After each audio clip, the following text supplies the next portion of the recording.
नहीं नहीं नहीं, और दूसरी बात मुझे एक चीज और लग रही है कि ये शांति का प्रतीक तो कबूतर होता था। ये शांति हमारे बम शांति के लिए, मतलब क्या कबूतर रखे हैं क्या वहां पर? यही मैं कह रहा हूँ, बम कुछ नहीं, कबूतर है। सर तो कब से बोल रहे हैं, 1 महीने से सर यही तो बात बोल रहे हैं कि इनके चलने नहीं वाले फ्रॉड है सबका सभी। नहीं, मैं ये नहीं बोलना चाह रहा था, मैं ये नहीं बोलना चाह रहा था गौरव, मैं सिर्फ ये कहना चाह रहा था 6 तारीख से 10 तारीख के बीच में ऐसा क्या हो गया कि ये बम शांति का बम बन गया। हाँ, ये शांति का बम क्यों? कनेक्शन है, ये शांति पहली बार इवन नवाज शरीफ बोल रहे हैं कि ये शांति का बम है। उधर मेजर गौरव आर्य आपकी बात पर ताली बजा रहे हैं। अमेरिका में असीम मुनीर का जबरदस्त विरोध हुआ है, जरा देखिए फील्ड मार्शल साहब का क्या इस्तेकबाल हुआ है वहां। वॉशिंगटन में पाकिस्तान दूतावास के पास विरोध, पाकिस्तान मूल के लोगों पर विरोध प्रदर्शन। मुनीर को इस्लामाबाद का कातिल बताया, सुनिए, मास मर्डरर है, और वो एस्ट्रिक वेस्ट्रिक लगा के काम चलाना पड़ रहा है। आपको मालूम है कि वहां पर कोई गाली दी गई है। अब आप सोचिए असीम मुनीर, नहीं मैं बताऊं क्या गाली दी? नहीं रहने दीजिए, फैमिली शो है। लेकिन ये मेजर गौरव आर्य, ये पहले तो उसमें सुनाई देता है, ये आ रहे हैं फील्ड मार्शल आसिम मुनीर आ रहे हैं, ऐसा लग रहा है कि बहुत इज्जत अफजाई की जाएगी, बड़ा उनको, और उसके तुरंत बाद ये शुरू हो जाता है और कहा जाता है कि मास मर्डरर हो तुम, वहां पर जनता की चलने दो, सेना की मत चलाओ।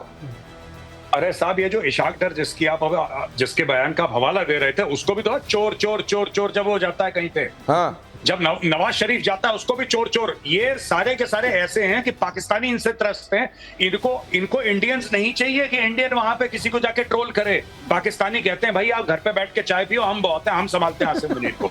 ये आसिम मुनीर को खुले गरिया रहे हैं और आसिम मुनीर को खुला चैलेंज कर रहे हैं, और वो चुपचाप शीशे ऊपर करके, काले शीशे। अब देखिए, मैं कंपेयर नहीं कर रहा, पर दूसरे देश के जब लीडर्स जाते हैं या कोई बड़ा आदमी जाता है तो रुकते हैं, गाड़ी से नीचे उतरते हैं, पब्लिक से मिलते हैं, वेव करते हैं, फोटोग्राफ खींचते हैं, हाथ मिलाते हैं लोगों से कि आप हमारे इस्तेकबाल के लिए आए हैं। इसको तो गाली देने के लिए आए हैं। इसके वेलकम के लिए कौन आ रहा है? आसिम मुनीर के कोई भी नहीं आया, कोई भी नहीं आया। काले शीशे वाली गाड़ी में बैठ के भाई चुपचाप से बेसमेंट में चला गया है, और पाकिस्तानी इसको गालियां दे रहे हैं, मास मर्डर। और ये सारे के सारे पाकिस्तान तहरीक इंसाफ के हैं, क्योंकि इमरान खान को इसने जेल में डाल रखा है। So that is why the protest are happening. तो ये गए थे वहां पर, देखिए बड़े चौड़े होकर के हमको बुलाया गया है, और वहां पर अमेरिका के अंदर पाकिस्तानी जो मौजूद हैं वो अपने फील्ड मार्शल को किस तरीके से वेलकम कर रहे हैं, मैंने आपके सामने रखा। बड़े सैन्य ऑपरेशन की तैयारी में जुटा अमेरिका। अगली खबर, यूरोप में अमेरिकी सैन्य टैंक की हलचल बढ़ी, पूरब की तरफ तेजी से बढ़ रहे हैं टैंक और एयरक्राफ्ट। बड़े सैन्य ऑपरेशन की हलचल के तौर पर इसको लिया जा रहा है। बड़े सैन्य ऑपरेशन में क्या हो सकता है? यूरोप में अमेरिकी सैन्य टैंक, अमेरिकी सेना के जो टैंक हैं, जाहिर है नेटो की बात हम कर रहे हैं, पूरब की तरफ तेजी से बढ़ रहे हैं। क्या मतलब, ये क्या थोड़ी और मदद दी जा रही है? क्या हो रहा है यूक्रेन को? मदद नहीं दी जा रही है। अब मुझे लगता है, मैं इसका दूसरा निकालूंगा दिनेश पहलू। अब ये लगता है कि सब दोनों पार्टीज थक चुकी हैं। इधर वाले थक चुके हैं कि मैक्रोन के ऊपर देखा आपने कैसा अटैक किया ट्रंप ने। तो इसका ये मतलब है कि मैक्रोन के साथ कोई ज्यादा वो चल नहीं रहा है। मैक्रोन ही कह रहे थे नहीं, हमें जाना चाहिए, हमें मदद करनी चाहिए। 3 लोग इन्वॉल्व है ना, फ्रांस, जर्मनी और यूके। यही लोग चाहते हैं, यही चाहते हैं कि आप यूक्रेन को देते रहिए। ट्रंप ने कहा युद्ध रोको। अब ये जो मूवमेंट हो रहा है, ये सिर्फ ये हो रहा है कि ये बाउंड्री लाइन है, इसके अंदर मत आइएगा। शायद रशिया को भी बताया जा रहा है कि आप इसके अंदर मत आइएगा। लेकिन लोग तो ये सोच रहे थे कर्नल साहब कि ये असल में ब्लॉक, अगर किसी को लो ना ब्लॉक के तौर पर आप मानो, तो केवल वेस्टर्न कंट्रीज हैं। क्या दिख रहा है वो ब्लॉक है क्या? नहीं, देखिए, वैसे मैं आपको बड़ी जिम्मेदारी से बता रहा हूं कि यूरोपियन यूनियन कभी भी यूएस को लाइक नहीं करता। ये मैं आपको पर्सनल एक्सपीरियंस से बता रहा हूं और उसका प्रूफ दे देता हूं। दिल्ली में यूरोपियन यूनियन कम से कम मेरे साथ 5 कॉन्फ्रेंस कर चुका है, और उसमें मेरी जिम्मेदारी सिर्फ ये होती है कि कोई भी यूएसए का बंदा अंदर ना आ जाए, और उसके अंदर जितने डिस्कशंस होते हैं वो सिर्फ इस बात पर होते हैं कि किस तरीके से यूएसए की दादागिरी उन्हें मंजूर नहीं है। तो डिफरेंस तो है, और आज से नहीं है, काफी टाइम से है। और इसीलिए यूरोपियन यूनियन अकेला इंडिया की तरफ हमेशा देखता है, क्योंकि उन्हें मालूम है कि ये एक वो कंट्री है जो कि अपने आप खड़े होकर अपनी लकीर ऊपर कर कर बोलने को राजी है कि अगर यूएस तुम्हारे कहने से मुझे रशियन ऑयल नहीं खरीदना है तो मैं रशियन ऑयल खरीद रहा हूं। अगली खबर देखिए, इजराइल के साथ जारी युद्ध के बीच ईरान का बड़ा दावा, इजराइल का चौथा F-35 प्लेन मार गिराया। ईरान ने कहा तबरिज के पास इजरायली F-35 फाइटर जेट को मार गिराया। इससे पहले ईरान ने 3 इजरायली F-35 गिराने का दावा किया था। एक बात बहुत अच्छी कही थी एयर मार्शल पीके श्रीवास्तव ने, ये हवाई जहाज गिराने के दावे वो कर रहे होते हैं जो हार रहे होते हैं। Obviously. जिनको अपना अंत दिखाई दे रहा होता है, उनको फेवर में रिजल्ट नहीं दिखाई दे रहा होता वॉर का, इसलिए हमने ये मार गिराया, वो मार गिराया, यहां मार दिया। ये छोटा छोटा बताकर किसी तरह अपने फौज का मनोबल ऊपर रखने की कोशिश करते हैं। असल में जो जीत रहा होता है वो तुझपुंजिये तरीके से ये नहीं बताता हमने ये मार गिराया, वो मार गिराया, इनका ये जहाज मार गिराया। ये एक बड़ा कंपैरिजन ये वाला भी है पाकिस्तान के साथ, मेजर गौरव आर्य।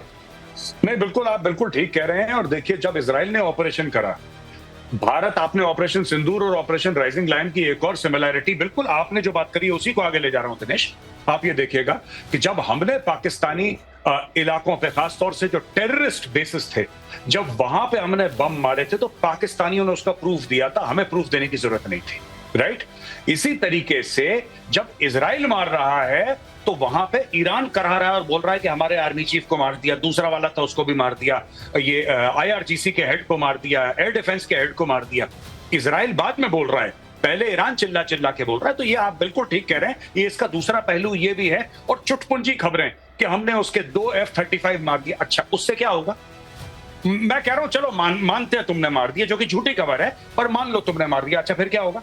अगर तुमने F-35 मार दिया तो फिर क्या होगा? बेसिकली जो वॉर का पॉलिटिकल एम है, क्या वो पूरा हो रहा है कि नहीं? बिल्कुल। हथियार कल कोई बोलेगा जी मैं राइफल फायर कर रहा था, मेरी राइफल खराब हो गई, या तो दूसरा देश बोलेगा कि भाई हमारी बहुत बड़ी जीत है कि दुश्मन की राइफल खराब हो गई। ये कौन सी बात होती है? It's a weapon. एट्रिशन के बारे में हवाला वो देते हैं जो हार रहे होते हैं, वरना जंग का आउटकम क्या है उसके बारे में चर्चा होती है जीतने वाली की तरफ से। ईरान में मोसाद की ड्रोन फैक्ट्री का खुलासा आ रहा हूं सर, ईरान ने किया फैक्ट्री ध्वस्त करने का दावा। तेहरान और अल्बरोज में, ये मैं ठीक पढ़ रहा हूं, अल्बरज में 2 संदिग्ध गिरफ्तार। 200 से ज्यादा, 200 किलोग्राम से ज्यादा का विस्फोटक यहां से बरामद हुआ है। 23 ड्रोन के पुर्जे, लॉन्चर, अन्य उपकरण। मतलब न तो वहां ऐसी जगह छोड़ी जा रही है जहां इन्होंने किसी तरीके की मिसाइल रखी है, न ऐसी जगह छोड़ी जा रही है जहां किसी तरह का ड्रोन रखा है, और बाकी जगह जहां न्यूक्लियर वाली बात हो रही थी उन जगहों का क्या हाल किया है उसने भी। मतलब क्या ईरान आज से 10 दिन बाद, 15 दिन बाद क्या देख रहे हैं एयर मार्शल साहब? देखिए, ईरान 10 दिन से पहले ही घुटने टेक देगा, उसकी बातचीत चल चुकी है दिनेश। अच्छा। ये जो 4 रफाल और 4 F-35 मारने की बात हो रही है ना, हाँ। आपने उसके बाद क्या देखा था? हाँ। उसके बाद सरेंडर देखा था। सरेंडर देखा था ना, सरेंडर देखा। तो वही ट्रंप का कॉल आएगा, सब जगह गुहार लगा रहे हैं कि भाई युद्ध बंद कराओ, चारों तरफ गुहार लग रही है। और ये F-35, तो ये किस सूरत में होगा? क्या ईरान ये कहेगा लाओ हम दस्तखत करते हैं? दस्तखत करेगा? कर्नल साहब देखिए ऑलरेडी ईरान ऑफर कर चुका है यूएस को कि हम आपके साथ बात करने को तैयार हैं। ऑलरेडी स्टार्ट हो गया। और उसने ये भी कह दिया है कि हम न्यूक्लियर डील के सर बारे में आगे बात बड़ी करने जा रहे ब्रेकिंग हैं। इंतजार कर रही है, रुकिए आता हूं आपके पास। ईरान इजराइल युद्ध को लेकर बहुत बड़ी खबर। ईरान चाहता है कि ट्रंप करा दे ceasefire. Qatar, Saudi, Oman से लगाई गुहार। ईरान के राष्ट्रपति मसूद पेज़ेशकियान ने कहा, ट्रंप से कहो नेतन्याहू को समझाएं। आ गए, बिल्कुल सही कह रहे हैं आप, आ रहे हैं सीधे सीधे समझाओ वाली बात में। ये अगली ब्रेकिंग लगाइए, नेक्स्ट लगाइए। FATF ने पाकिस्तान की कसी नकेल। पहलगाम हमला बगैर आतंकी फंडिंग के संभव नहीं है। Good morning. चलिए आपको भी समझ में आई ये बात। FATF ने कहा ऐसे हमले सिर्फ बंदूक बारूद से नहीं होते, अटैक के पीछे फाइनेंशियल नेटवर्क होता है, FATF ने कहा। गौरव साहब, ये चलिए गुड सेंस प्रिवेल करता लग रहा है। नहीं, आपको ये नहीं पता कि पाकिस्तान में इस खबर को कैसे एनालाइज कर रहे हैं। हाँ। पाकिस्तान, हम लोग ये कह रहे हैं ना कि FATF और FATF के हम बयान को प्रॉपर बता रहे हैं कि FATF ने ये बोला, FATF ने जो ऑफिशियल स्टेटमेंट रिलीज करा, हम तो उसका हवाला देके बात कर रहे हैं। तो वहां पे ख्वाजा आसिफ साहब ये ट्वीट कर रहे हैं कि देखो भारत की डिप्लोमेसी फेल हो गई। वो चाह रहा था, वो और इजराइल दोनों का नाम लिया उन्होंने, कि इजराइल और भारत की ये साजिश थी कि हमें ग्रे लिस्ट में डाल दे, और ये ग्रे लिस्ट में नहीं डाल पाए तो हम भारत से जीत गए। अब ऐसे पैदल आदमी से आप क्या बात करेंगे? ये ऐसे लोगों से वाकई आप ठीक कह रहे हैं। और बल्कि एक और महत्वपूर्ण बात है, उसका जिक्र आगे करूंगा। ईरान के हमलों के बीच में तेल अवीव से बड़ी खबर। इजरायली मिसाइल, सर बीच में रोक रहा हूं, माफ कीजिएगा। इंटरसेप्टर में बड़ी गड़बड़ी। इंटरसेप्टर का मिसाइल तेल अवीव में ही गिर गया। ये देखिए, यहां पर वो तस्वीर भी आपके सामने रख रहा हूं, तस्वीर देखिए और ये खबर देख लीजिए। एक बार फिर से आपके लिए दोहरा रहा हूं, ईरान के हमलों में के बीच तेल अवीव से ये खबर है, इजरायली मिसाइल इंटरसेप्टर में बड़ी गड़बड़ी। इंटरसेप्टर का मिसाइल तेल अवीव में ही गिर गया। मतलब वो जो काउंटर चलाया था इधर से, वो बीच में ही गिर गया। देखो दिनेश, हाँ। जब इतने सारे चल रहे हैं, हाँ। उसके बीच में वन ऑफ फेल्योर हम इसको बोलते हैं, हाँ। वो प्रोबेबिलिटी होती है, हो सकता है। अच्छा। वो युद्ध में जीत मात का जीत या मात की चीज नहीं तय करता है। हाँ। जीत उससे होती कि जो आपका पॉलिटिकल एम था। लेकिन सर हम उनकी टेक्नोलॉजिकली सुपर पावर होने का बात वही तो बात करते है, हैं। जो सुपर पावर होता है उसकी इतनी जिम्मेदारी रहती है कि अगर छोटा सा भी बिंदु लग जाए ठीक है। कहते हैं लिखिए देखिए उसका सचिन बन जाता है। तेंदुलकर 98 पे आउट हो जाए तो लोग हाँ, देखिए देखिए करते हैं, वो देखिए, वाली बात है। वही वाली लेकिन बात। लेकिन आप ये जो हम वो कह रहे हैं, हामिद मीर एक चीज कह रहे हैं कि अभी अगर ईरान की तरफ से ध्यान हटा इजराइल और भारत का, वो भारत भी जोड़ रहे हैं, तो फिर पाकिस्तान का नंबर आएगा। मेजर गौरव आर्य, ये दूर की कौड़ी कहां से लाए हैं हामिद मीर? ये देखिए, ये डर अच्छा है, पहली बात। हाँ। दूसरी चीज ये है कि मैं तो कह रहा हूं, देखिए, दे आर रोग रेजीम्स। ईरान भी रोग रेजीम है, पाकिस्तान भी रोग रेजीम है। और जो नेतन्याहू ने पाकिस्तान के साथ करा, कहीं ना कहीं भारत को ना वैसा ही पाकिस्तान के साथ करना होगा। जी। और भारत ने एक ट्रेलर दिया भी है इसका। मैं तो डे 1 से कहता चला आया हूं वेरियस प्रोग्राम्स में हाँ। कि भैया देखो, जब तक आप पाकिस्तान की मिलिट्री लीडरशिप को टारगेट नहीं करोगे तब तक कुछ नहीं होने वाला। रोग का इलाज वही है। अगली खबर दिखा देता हूं मेजर गौरव आर्य। रूस यूक्रेन जंग में इस वक्त की एक बड़ी खबर देख लीजिए। रूस के अटैक से कीव में बड़ी तबाही। रूस ने ड्रोन बैलिस्टिक मिसाइल से अटैक किया। कीव में 14 की मौत, 40 लोग घायल।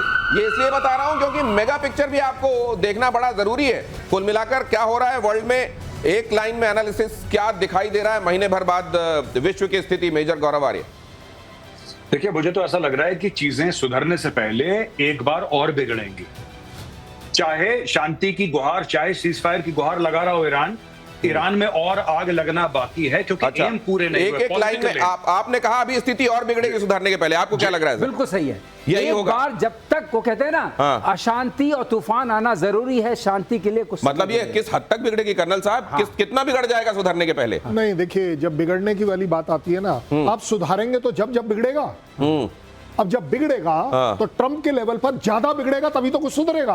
वो इंटरफेयर कैसे करेगा? मतलब किसी बड़े के बिगाड़े कुछ बहुत बड़ा बिगड़ेगा, तब जाकर बहुत बड़ा सुधरेगा। तो उधर ट्रंप कह रहे हैं, नाम लिया जा रहा है, इधर भारत अपनी भूमिका निभा रहा है विश्व के लिए सकारात्मक। इसीलिए प्रधानमंत्री मोदी ने एक बार फिर से इस बात को दोहराया है साइप्रस में। आप जानते हैं कि ये युद्ध का वक्त नहीं है। बहुत धन्यवाद करता हूं आप सभी मेहमानों का हमारे साथ आज चर्चा में जुड़ने के लिए। आज प्रतिशोध में इतना ही।